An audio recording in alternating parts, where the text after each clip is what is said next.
you'll hear a conversation between Alan and Gianna, the office counsellor of a company. First, you have some time to read questions 1 to 6.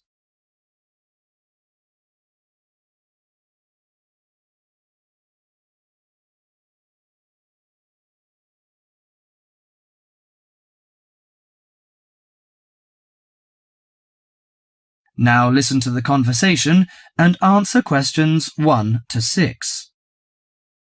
What's up, Gianna? You look like you're in bad shape. Yes, maybe I'll get sick leave from the boss and finally catch up on some sleep. I've barely eaten and slept in days. Those are warning signs of occupational stress. How are things at work? Terrible. After all the layoffs lately, the workload is totally overwhelming for everyone that's left. So I spend every waking moment in the office. I'm kept busy all the time. So you need to take a few minutes break every so often to clear and refresh your mind. But my boss will complain I'm not hard-working. She's so capricious that you can't predict her reaction sometimes. Maybe your boss just doesn't have a clue about how much you're really doing. Keep her updated on your achievements and projects. Also insist that she prioritize everything so you can manage your time better. That's right. I suppose that would help me regain some sense of control, but I'm afraid that she'll take that as a sign of laziness and give me the axe. So take the initiative and hit the job hunting trail now. You'll be surprised at how many opportunities are out there. Well, that's encouraging. Anyway, you should cheer up and get rid of the situation. You know, according to a survey, about 40% of all people find their work very stressful, and 25% develop mental or physical diseases.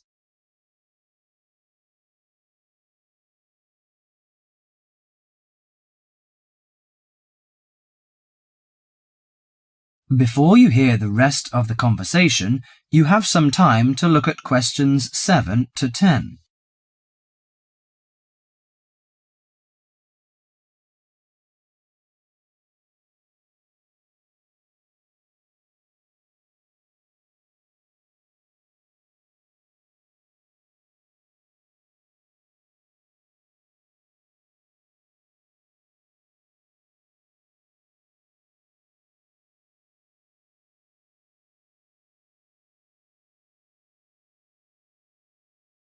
Now listen to the conversation and answer questions 7 to 10.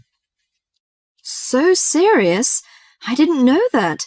How do the problems start? You know, they start when conflicts at work induces stress. Your body reacts by flooding the bloodstream with hormones that tense up your muscles and increase your blood pressure. This is meant to save you in a fight or flight situation, but leads to a host of illnesses, ranging from insomnia and headaches to heart attacks, when it occurs regularly over an extended period of time. What should I do to prevent such things happening? Well, most occupational stress is attributed to a recognized lack of control. You should act in advance to relieve the problems. For example, you should actively pursue career opportunities rather than quietly worry about getting fired. Of course, you can't control everything, so you need to help your mind and body cope. Keep a journal to release your frustrations, take short walks to calm down, or if necessary, simply take a mental health day. That is the end of part 1. You now have half a minute to check your answers.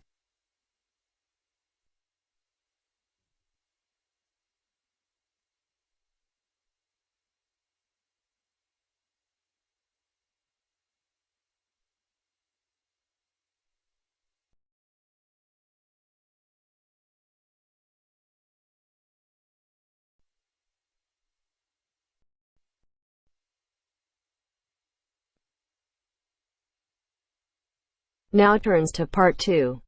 Part 2. Zoe goes to talk to her academic advisor. First, look at questions 11 to 14.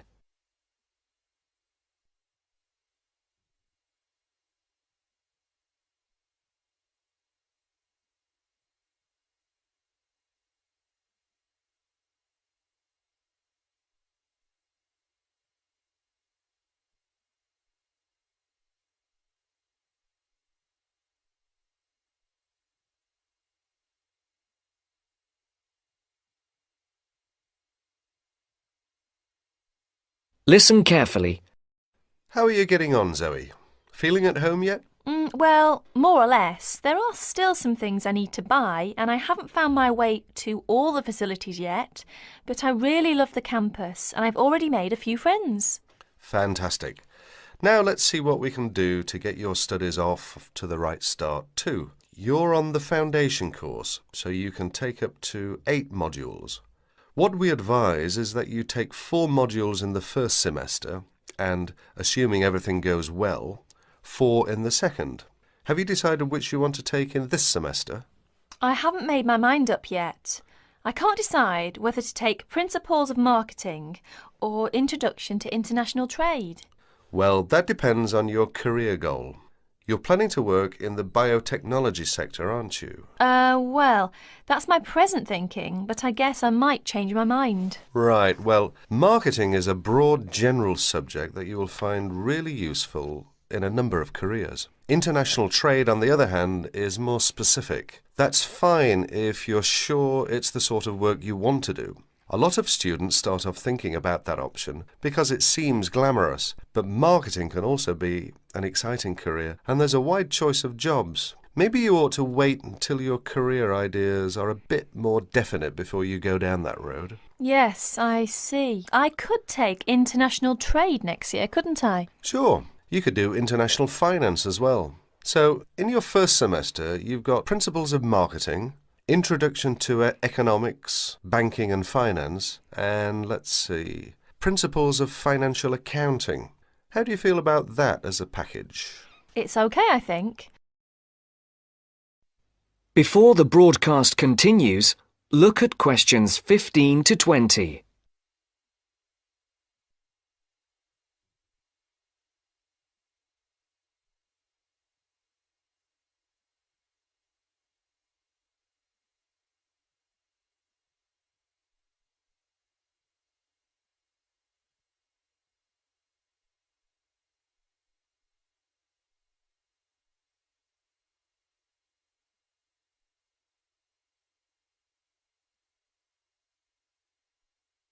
You will now listen to the second part of the talk. But I'm a bit worried about the maths. There'll be some statistics to do, won't there? Basic statistics, yes, but nothing more difficult than your last year of school maths. I know, but our maths syllabus was a bit old-fashioned. Mostly algebra, geometry, trigonometry and stuff, hardly any stats. Right, well, it sounds as if you could do with the maths brush-up course. Can I arrange for you to attend just the classes on statistics, if you like? That'd be great. I didn't want to do the whole of maths again, but the stats classes would make me feel much more confident, thanks. Hang on a minute, there's one more thing. Your English. Now, you know you have to reach a satisfactory standard in English by the end of your first year to be allowed to go on to the main BSc course. Yeah, now I'm in an English-speaking environment and I have to speak English all the time. I'm sure I'll be all right. It certainly helps, but speaking isn't everything. You'll have to get your reading up to the standards where you can understand the books on your course reading list quickly. To get the information and ideas, you need to write your essays. That means you have to develop a high level of comprehension skills. You'll never get through the course material if you try to read the books intensively from cover to cover. That's why our language skills development program gives you a series of graded academic texts to study and answer questions on a limited time. You'll probably find it hard at first, having to work against the clock without a dictionary. How can I improve my skimming and scanning skills? Good question. For that, you'll have to do a range of specially designed exercises. Sometimes these will be from a transparency, because it is often how the lecture material is presented. Sometimes I think I'll never learn all the vocabulary. English is such an enormous language. I know what you mean. English is the biggest language ever, at least 350,000 words. Even Winston Churchill only knew 60,000, so they say. But as an academic student, you can get a lot of help from the academic word list by Avril Coxhead of Victoria University. That's in Wellington, New Zealand. I've studied word lists, of course, but how does this one help? The academic word list is based on a survey of 3.5 million words of academic text. It contains 570 families of the words most commonly found in academic texts. Well, that's apart from the 2,000 most useful words in English. They come in a separate list. You can see copies of both in the library. You said word families. Do you mean words that are similar? In a way, yes. It means that all the different grammatical forms of a word are listed together, so you can see the nouns, verbs, adjectives, forms with prefixes and suffixes and so forth. It'll be clearer when you look at it. Anyway, Avril Coxhead gives you really great hints about how to learn the words, so it shouldn't be too daunting. The trouble is, I tend to forget the words I learn. Well, there are two ways you can tackle that. First, always try to learn the words in a context. Either learn a whole sentence using a word, or learn a phrase that the word typically comes in. We call phrases like that collocations. That's a new one on me. Collocations. I'd better make a note of it. You do that. You can find collocations in most modern dictionaries. Anyway, as I was saying, there's a second study aid I recommend for vocabulary learning. When you get an assignment, take a sheet of paper and write 4 headings.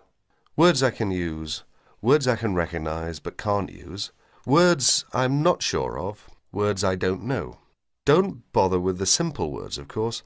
Then go back after 2 weeks and look at the list again. Can you move any of the words into a better column? That is the end of part 2. You now have half a minute to check your answers.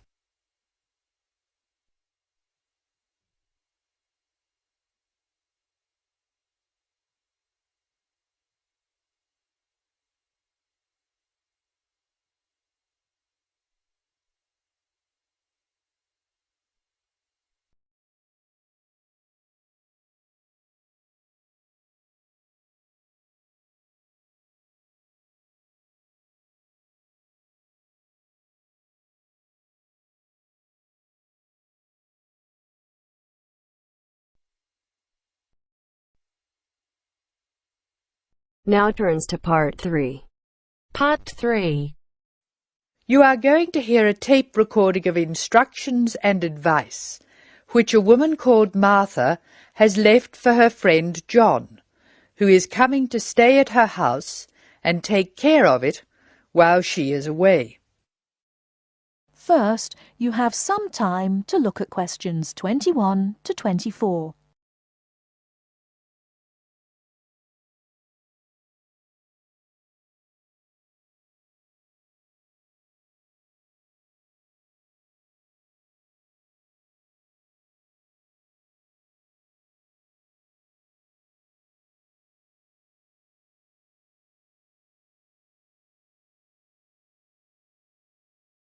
Now, listen carefully and answer questions 21 to 24.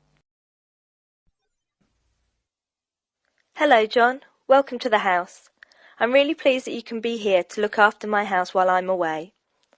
Here are some things you need to know about the house. Important stuff like when the garbage is collected. In fact, let's start with the garbage, which is collected on Friday. Just write garbage on the calendar on the days they take it away. Put it out on Friday every week. That'll be Friday 22nd, Friday 29th and Friday 5th. It's a really good service. The trucks are quiet and the service is efficient. The bin will be put back outside the house empty. It's a good idea to put it away quickly.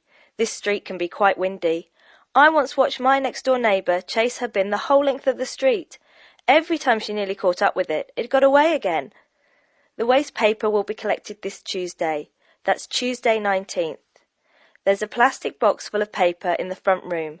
Please put it out on Tuesday. The truck will come during the day. If you don't mind collecting old newspapers and other paper and putting them in the box, I'll put it out when I come home. The paper people only come monthly. I have some things to give to charity in a box in the front room. Would you put it out on Monday the 25th, please? It's a box of old clothes and some bed linen which I've collected, plus a few other bits and pieces. Be careful when you pick it up, because it's heavier than you might expect.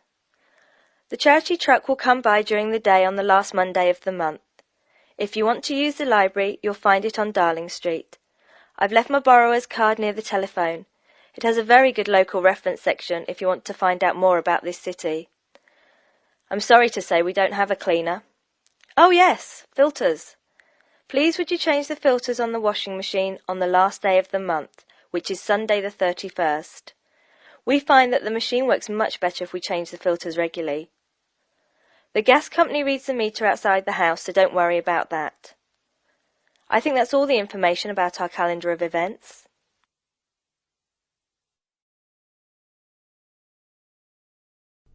Before you hear the rest of the talk, you have some time to look at questions 25 to 30.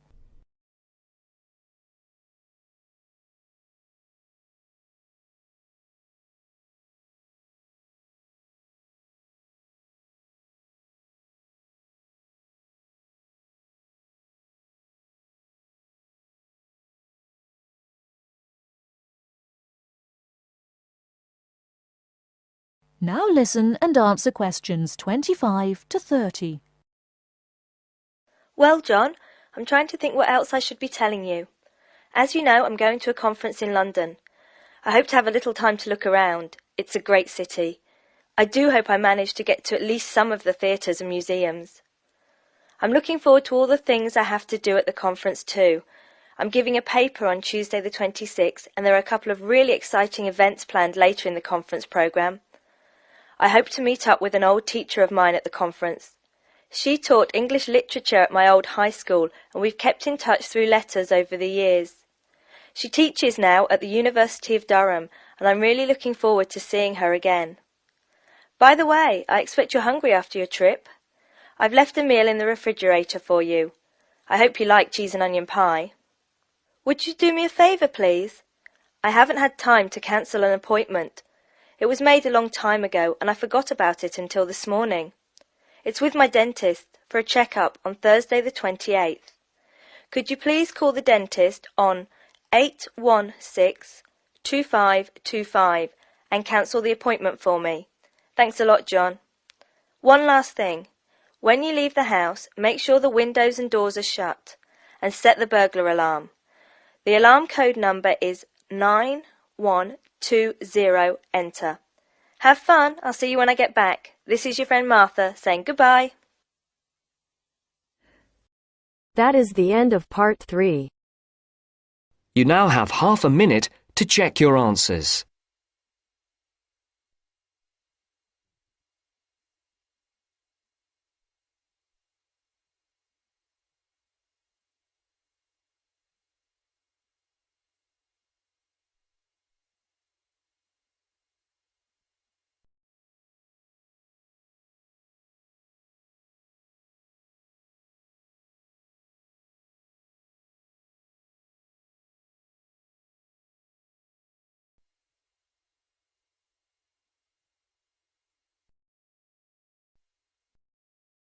Now turns to part 4.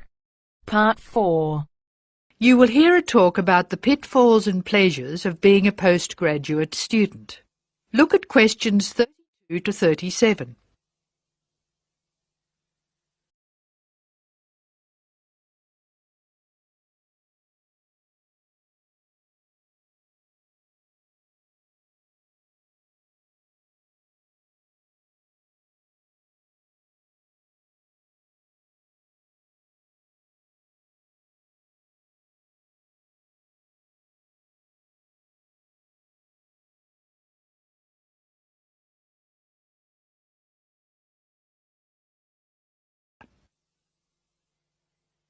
Postgraduates are about as easy to define as catching steam in a bucket.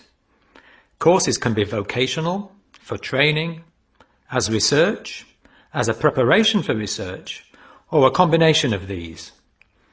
Also, you can choose between full-time and part-time. Increasingly, the approach to postgraduate study is becoming modular. The vast majority of postgraduates are doing short, taught courses, many of which provide specific vocational training. Indeed, there has been a 400% increase in postgraduate numbers in Britain over the past 20 years. Current figures stand at just under 400,000. People undertake postgraduate study for many reasons. These may be academic, intellectual challenge, development of knowledge; vocational, training for a specific career goal; or only vague, drifting into further study. It is essential that you determine the reasons you want to become a postgraduate. If you have clear goals and reasons for studying, this will enhance your learning experience and help you to remain focused and motivated throughout your course. Where you study should be based on much more than the course you want to do. For some courses, you're likely to be there for several years, and it is important that you are happy living there. Check also what type of accommodation is available, and whether the institution provides any housing specifically for postgraduates. Choosing an institution and department is a difficult process. To determine quality, do not rely on the reputation of an institution, but find out what the ratings are from the most recent assessment exercises. Find out about the staff, their reputation, competence, enthusiasm, and friendliness. Visit the department if possible, and talk to existing postgraduates about their experience, satisfaction, comments, and complaints. Be very careful to check how they feel about their supervisors.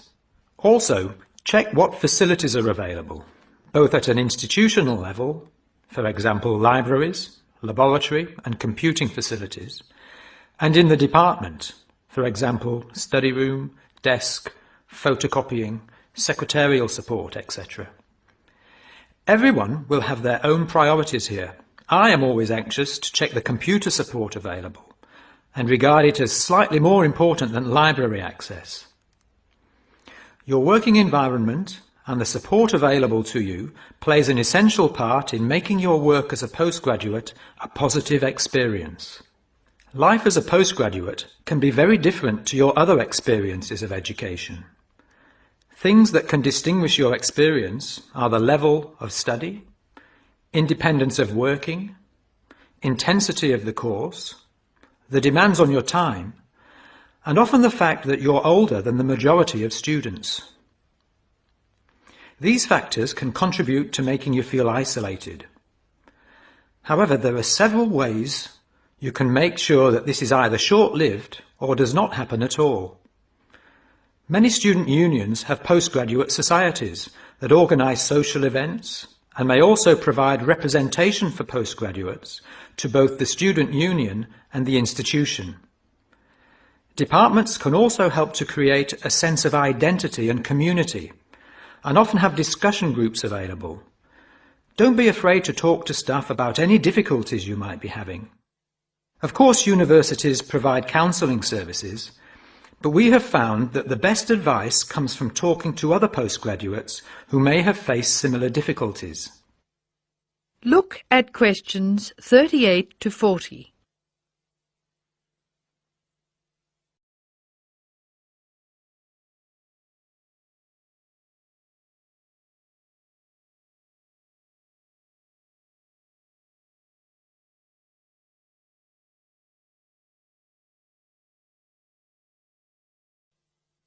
Financial planning is essential, since the government excludes postgraduates from student loans, and it can be difficult to maintain your student status with banks. This has implications for free banking and overdraft facilities. Do not underestimate your living costs, including food, accommodation and travel. And be careful not to budget for everything except a social life. Funding a course is one of the most challenging things people face when considering postgraduate study. Most postgraduate students finance themselves. They pay often very large fees to the institution and receive no maintenance income to support their study. Make sure you know exactly what your costs will be. Institutions often hide extra fees, like laboratory costs, behind the headline fee rate advertised.